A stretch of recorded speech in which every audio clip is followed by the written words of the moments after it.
If you didn't have to answer emails all day, you could actually get on with the day-to-day work. You could have conversations with clients. I remember when I first started in media, longer ago than I would like to remember, we just used to pick up the phone and talk to our clients, and that human one-to-one connection was so important for doing business. Because now we make appointments via email to make a phone call. And if we didn't use email as our primary means of communication, I mean, I'm here at South by Southwest, I've got all my apps going, meerkatting, Twitter, Facebook, Instagram, it's all going on. But still, email is my primary means of communication for important stuff.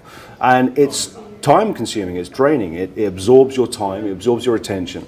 And I just think that we need to kill it. It's dead. Time to move on from email.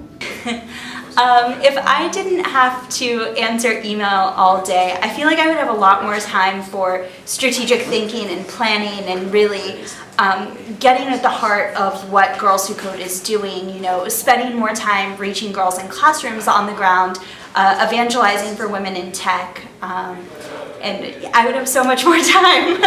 Well, first of all, since I work for myself, I don't have to answer emails all day, and I think if you're being bogged down by email, if your work is becoming work and it's not part of a lifestyle that you're enjoying, then maybe you're doing the wrong thing, or maybe you need some help to answer the flow of emails. But as for myself, because I live an entrepreneurial lifestyle, I get to do what I want to do, which includes going to various events, whether I'm speaking or not, and essentially playing and just being myself. Like as my shirt says, be yourself, everyone is taken. And I think the more people that authentically live that lifestyle, then they're going to do what they want to do and find a way to bring the greatest value to the world within the 24 hours each day that we're allotted. I would definitely go skiing. No, in all seriously, I think the most rewarding part of my job is when I can get my team together and brainstorm ways to connect with customers. That's just so fun. So the more time that we can make to think about innovative and breakthrough ways to serve customers, that's how I would spend my time.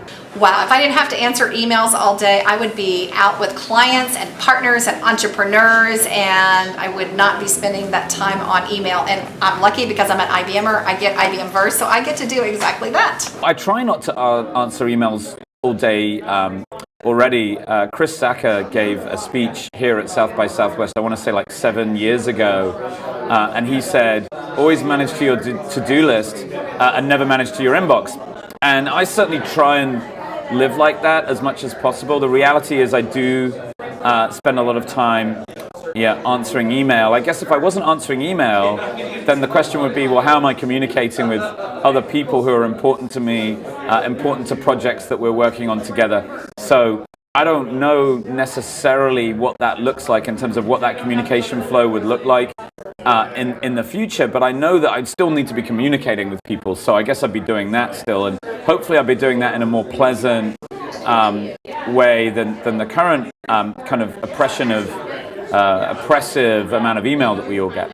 I would love to not have to answer emails all day, but if we didn't have to, I'm a creative person, and I would spend the time creating, brainstorming, really kind of trying to be visual. I'd have a big whiteboard and I'd be drawing and really planning and mapping out the different types of strategies or the different type of content I wanted to produce, and it would really be an interesting, freeing opportunity. Quite possibly something we should maybe all do once in a while is take a day off of email and try and replicate that ourselves. Wouldn't that be wonderful? So I'm working on a new project right now about gender differences in the workplace, specifically tied to leadership behaviors, because I think that's where the rubber really meets the road. It's less about gender equality and leaning in, if you will, which has been great about raising visibility to the idea that actually people are, our work isn't done and that we still have work to do. But I'm spending a lot of time doing research and going back in history and learning about women both yesterday as well as today, and I certainly would spend more time doing that than answering email any day of the week. If I didn't have to answer emails all day, I'd probably run a marathon because I get about 400 emails a day, so I'd have plenty of time. But really, I would spend more time with my team, really getting into being able to do work again.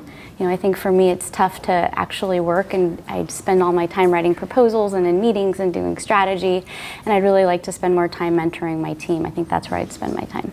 So this one's really interesting because, you know, there's almost a juxtaposition here. Do we read emails all day because we need to, or because the software that we now use has taught us to do that? And how do we break free from that sort of, that sort of economy of how our time is being spent? But certainly, if I did have more time and I didn't have as many emails to read all day, I'd spend a lot more time learning. I think there's not enough time in companies where people sit back and they think, okay, how can I do things in a different way? What are the new things that are happening out there? The pace of change is breathtaking. So I think in order to take advantage of that pace of change, sometimes people need to take a breather, and they need to step back a bit and really just start to broaden their knowledge and horizons. And so I would spend a lot more time reading, a lot more time learning, and then trying to apply that into the industry. And certainly that's where my best ideas happen, is when I'm sitting back and thinking and not answering emails.